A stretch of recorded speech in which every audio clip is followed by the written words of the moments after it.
Bienvenue dans cette nouvelle revue de moi-même, Raph Laurent-Duc. Cette fois-ci, ma première figurine de la gamme Cyberverse, qui n'est nul autre que Megatron, le chef tyrannique des Decepticons.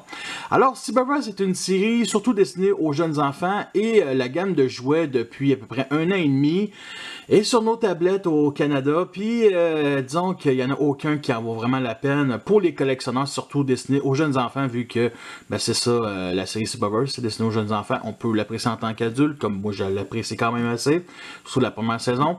Et justement, ils ont décidé de sortir des jouets un peu plus, mettons, compliqués pour, mettons, les collectionneurs et aussi pour les enfants parce qu'ils sont quand même des beaux modèles. Alors, justement, sur la boîte, le symbole Decepticon, Transformer, le fond jaune avec un peu de mauve ici, Transformer, Bumblebee, Cyberverse, Adventure. On peut considérer que la première saison, c'est ça. 6+, Hasbro, Bull Figurine Macadam plutôt. Et bien entendu, il nous donne une partie du plastron de Macadam ici justement, avec aussi des effets laser. Et ça, je suis vraiment content vu que si vous me suivez depuis quand même depuis les débuts des sièges, vous savez que j'adore les effets laser et que j'en ai pas mal et que c'est vraiment apprécié d'en avoir un peu plus dans cette gamme-là qui sont aussi différents. À la gauche, je vous montre justement Macadam, à quoi il va ressembler quand on va l'avoir complété. À la droite, un petit artwork des 3 Decepticons qui sont facilement reconnaissables, Shockwave, Starscream et Megatron, et c'est aussi mentionné sa classe Deluxe. Sur le dessus, on a la même chose que sur le devant, fait qu'un Transformer Bumblebee Cyberverse Adventure. Alors c'est surtout basé sur la première saison, les aventures de Bumblebee, parce qu'à la deuxième saison, disons qu'il y a un plus grand casting, fait que un peu spécial. Au landau, il montre les 2 modes, le nombre d'étapes, justement aussi le Fusion Mega Shot, pourquoi pas. Alors son nom, bien entendu, symbole Decepticon, c'est écrit Maléfique en dessous et Buzzer qui a l'air d'être un genre d'espagnol. C'est drôle, buzzé. Il est buzzé Megatron. La fonction leader est pitoyable. J'aime ça. Justement, il montre toutes les autres figurines qu'on doit acheter pour compléter Macadam. Alors, eux autres font partie de la première vague. Il y a Shockwave qui va sûrement être la prochaine revue. Ceux-là, Hot Rod et Grimlock, la part des revieurs américains, ils ont fait en revue. Fait que eux autres font partie de la vague 2. RC, la vague 3 et Thunderhawk, la vague 4. Fait que c'est assez bien. Je vais tous les acheter. Puis je vais faire une revue spéciale pour Macadam. Fait que aussi, je voulais rajouter que on a l'effet laser ici de Megatron qui est vraiment mauve, mais il nous donne quelque chose de rose. Fait que j'aurais préféré mauve que rose, tant qu'à moi. Et on retrouve ici justement au fond de la boîte un Cybertron très très rose.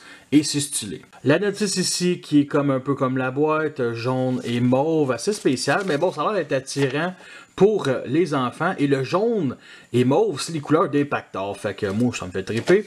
Alors justement, il montre du mode robot au mode alternatif. J'en ai pas vraiment eu de besoin. Alors Megatron nous revient avec un mode alternatif, un tank, tout simplement. Et vous savez que Megatron, son premier mode, c'était un pistolet. Et des Megatron en tank, on en a eu beaucoup depuis une couple d'années, comme Star Wars, le Titan Return, le Siege, le Earthrise qui est un remodelage du Siege. Bref, on en a beaucoup, ok? Et on a ici un tank qui est... Je peux pas vous dire si c'est du futuriste ou du cybertronien. Peu importe ce qu'on choisit, ça fit, ok? Ça fit pour moi dans du cybertronien, ça fit dans du futuriste, tant qu'à moi. Et honnêtement, ce tank-là, il est vraiment awesome. Mais awesome, ok? Il me fait bien plus triper que la version Siege. Et pourtant, je suis un fan fini de G1. Même si Siege c'est un peu différent, mais bon, c'est surtout basé sur du G1. Il me fait bien plus triper. Sérieusement, là, il est awesome. Le seul point négatif que je veux dire dans ce mode-là, c'est que la tourelle pivote pas à cause de la transformation. Aussi, il est très petit, mais ça, c'est pas plus grave que ça, vu que les Deluxe aujourd'hui sont très petits. Surtout qu'ils vont tous fitter entre eux autres, là, mettons les Cyberverse. Je peux pas vous dire, mettons, s'ils fit avec les autres ou Deluxe, là, ou Warrior Class qui est sorti depuis 18 mois. Là. Fait que vraiment ça, mais je peux vous dire que c'est le mieux réussi tant qu'à moi. Fait que il est awesome, mais vraiment awesome. Là. Il est vraiment très très beau. J'aime beaucoup ici les courbes sur chaque bord. Là. Genre des petits kits de jupe, là, mettons. Là. Bon, il y a aussi les parties creuses à l'arrière ainsi que les mains qui essaient de cacher la tête, mais bon, ça reste quand même assez passable. Alors pour ce qui est des couleurs, on retrouve bien entendu le gris plastoc classique de Megatron. On a du gris foncé qui est peint pour ici, pour tout le canon. J'adore le bout en gris plastique ici. Ça fait différent des autres Megatron, je trouve que ça donne un certain style. Fait que ça, j'aime bien. Du gris foncé à l'intérieur des batteries de missiles, ici justement. Gris foncé aussi pour les catch-nez, du gris pâle qui est de la peinture ici justement pour les roues, du rouge qu'on retrouve justement dans les batteries de missiles ainsi que sur le dessus. Et il n'existe aucun symbole Decepticon dans ce mode-là, je vais peut-être en rajouter un après la revue ici sur le canon. Et vous remarquez la forme, c'est un H-Tank. Et du point de vue d'en dessous, ben on n'a vraiment aucune partie du robot qui sont cachées. Fait qu'on voit les mains, les bras, la tête, ça c'est le dos. On va dire les abdos, la fourche, les cuisses. Alors en dessous, on a des petites roulettes ici à l'avant et bien entendu à l'arrière, juste derrière la tête, on va dire dans le dos du robot. Et ça roule très très bien, fait que justement aucun souci de roulement. Alors pour ce qui est des armes, bien entendu, on a notre canon principal classique de Megatron avec justement des petites dents au bout du canon. Et on a des batteries de missiles justement sur chaque bord mis sur cet angle-là qui honnêtement me fait vraiment triper. J'aime vraiment beaucoup ça. Et en plus, on peut venir les déclipser et les mettre justement dans d'autres trous 5 mm sur chaque bord à l'avant comme ceci. Et honnêtement, c'est cool, c'est une bonne option, mais je préfère ici. Et au début de la revue, je vous ai parlé qu'il y avait un effet laser et on a ici, justement. Alors c'est en deux parties, fait que ici on a justement des petits trous sur chaque bord pour venir verrouiller à l'intérieur. Comme ceci, sinon ça se verrouille pas. Bon, ça peut se plugger, mais bon, c'est fait pour vraiment se verrouiller. Alors justement, on peut venir le plugger au bout du canon comme ceci. Le tank est quand même petit, fait que l'effet laser est peut-être un peu trop petit tant qu'à moi. Ça, ce n'est que mon avis. Sinon, on peut venir enlever ce bout-là ici pour avoir un petit effet laser au bout comme ça. J'aurais préféré mauve tant qu'à moi, là, vraiment. Là. Mais bon, au moins ça fit avec ceux des sièges. Là. Il y en a quelques-uns qui sont roses. Là. Et bien entendu, on peut venir le plugger ici dans le trou 5 mm. Ça se plug super bien. C'est très très tight comparé, mettons, à quelques sièges. Et bien entendu, il existe un seul peg 3 mm dans cette configuration-là, dans ce mode alternatif-là, qui est à l'arrière. Fait qu'on peut venir l'installer ici à l'arrière. Malheureusement, ça c'est un trou 5 mm, fait qu'on peut pas venir le plugger ici comme ça tout seul pour avoir, mettons, les deux effets aux extrémités. Fait que un petit peu dommage. Mais bon, lui, mettons, on peut le mettre comme ça ici, comme ça avait reçu le tir, un peu spécial, mais bon. On peut enlever des batteries de missiles pour justement venir plugger des effets laser. Fait qu'il y a quand même 5 trous 5 mm. Et ici, c'est celui de Megatron sans la tige. Fait que ça fait super bien. Et ici, à l'arrière, c'est celui de Shockwave de la même gamme. Alors, ici, on a les mains. On peut venir les plugger, mais ça se tient mal. Fait que la solution, c'est de les pivoter et ça se plug beaucoup mieux. Fait qu'on a deux autres effets laser à rajouter pour booster Megatron sur le champ de bataille. En comparaison avec Shockwave de la même gamme, vraiment le classe de luxe et non Warrior Class. Alors Shockwave c'est un genre de quadripode, on va dire très extraverti, on va dire ça de même, là. Très très massif. Et Megatron par contre, lui, il est vraiment fait beaucoup plus compacté, fait que vous pouvez voir ici la petite comparaison. Et avec Megatron de la gamme siège de classe Voyageur, alors vous pouvez voir la différence de taille. Nous sommes rendus à la transformation qui reste quand même assez basique, quand même le fun, un peu original. Fait qu'on va venir déclipser ici les batteries de missiles et les mettre comme ça pointées vers le haut.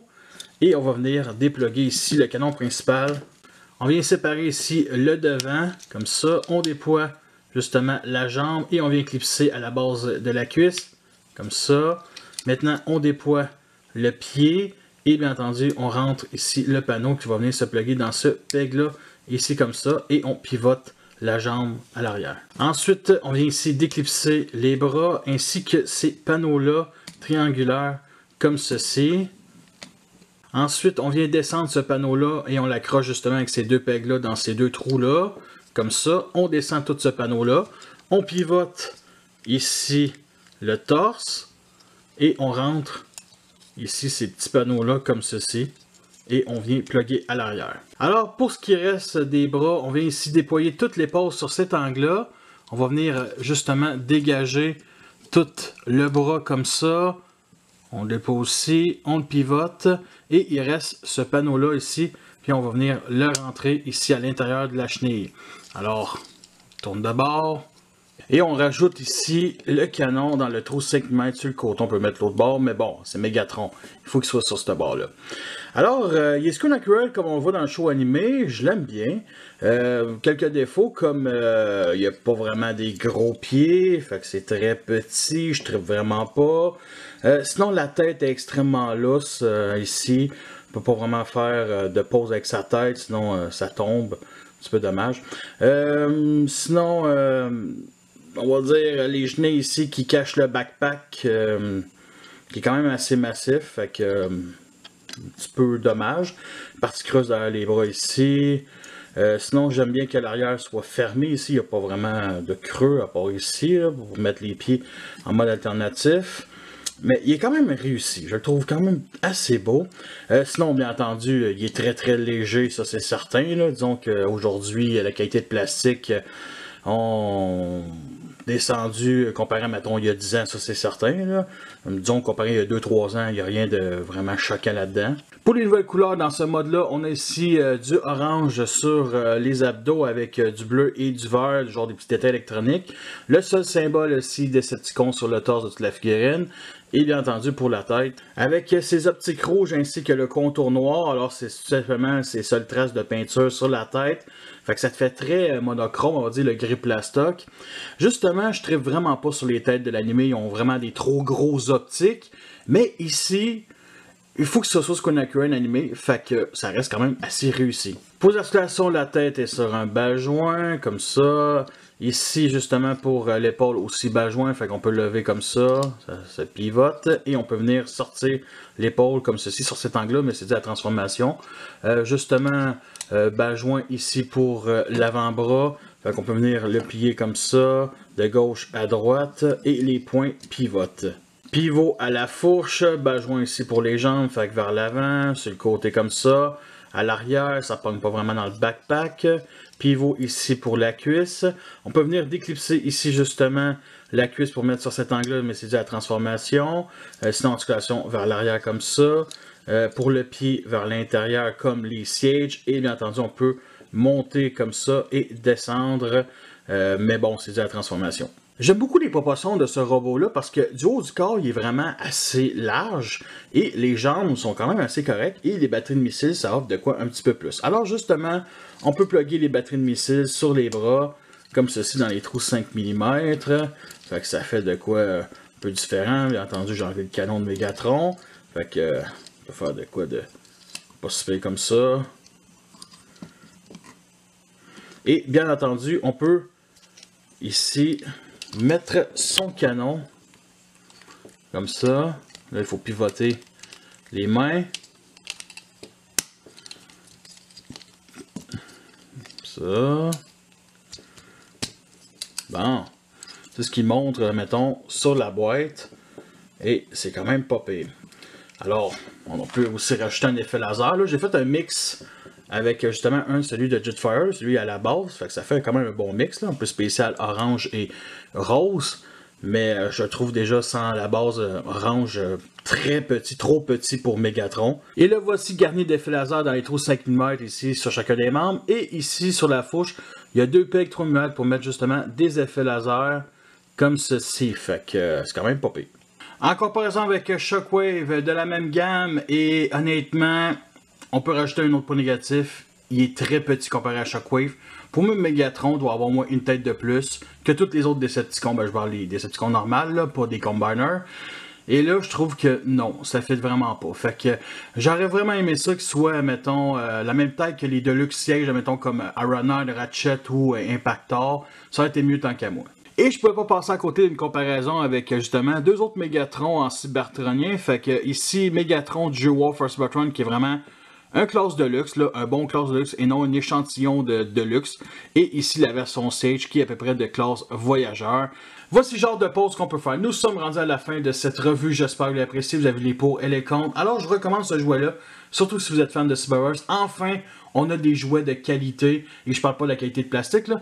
Je parle vraiment de qualité côté transformation qui ressemble au dessin animé comparé aux autres jouets.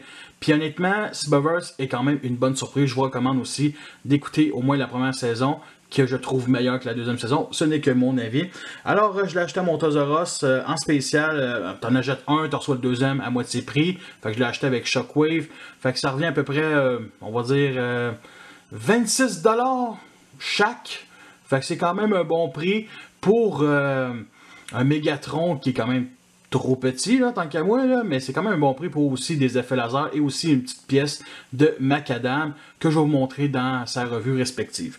Fait que, comme d'habitude, sur Facebook, ma galerie photo, le lien va être en la description. Vous voulez tous m'accrocher, vous savez déjà tous quoi faire. Fait que merci à tous d'avoir écouté cette revue-là. Fait que sur ça, je vous laisse et à la prochaine.